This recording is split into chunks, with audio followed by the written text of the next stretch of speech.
A sharp for socks. Hey man, if you not here, you going off.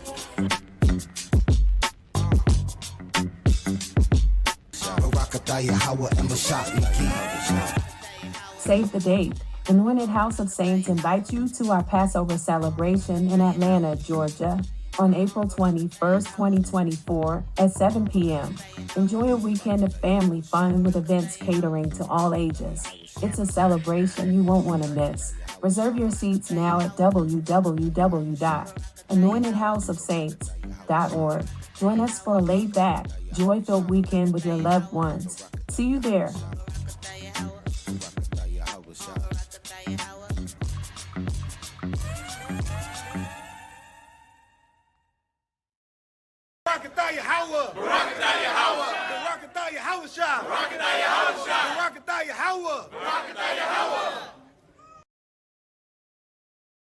Shalom, shalom, Israel. This is Sojourn Yab with the Anointed House of Saints with the verse of the day.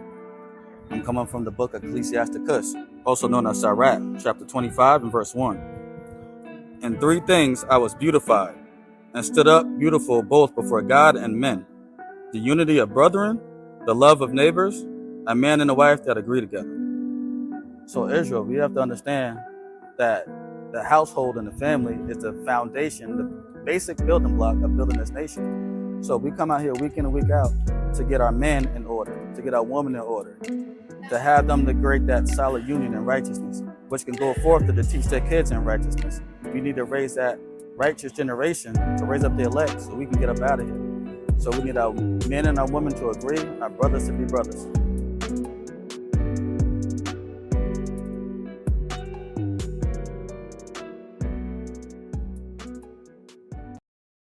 Bible verse of the day from Anointed House of Saints. This is the book of Isaiah chapter 38 and verse 1. In those days was Hezekiah sick unto death, and Isaiah the prophet, the son of Amos, came unto him and said unto him, Thus saith Yahweh, set thine house in order, for thou shalt die and not live. Listen, as a man of the Lord, we are responsible to lead our house in righteousness, just as Eli was responsible when we go back into the story of Samuel, the early chapters of Samuel. Eli was killed because his children was wicked, right? We got all these people throughout the scriptures who had to raise their children in righteousness, and we have the same commandment. Deuteronomy 6:6 says that we're supposed to teach it to our children when we walk by the way and when we lie down and when we rise up. So make sure you're setting your house in order. Make sure you're leading your house in righteousness. We love y'all. Like, share, and subscribe. Shalom.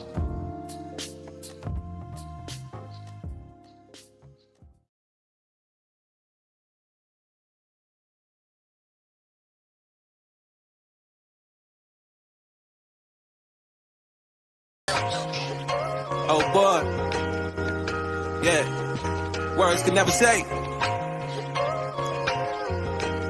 I love this truth. Can't believe we the chosen. We gonna make it. Just hold on.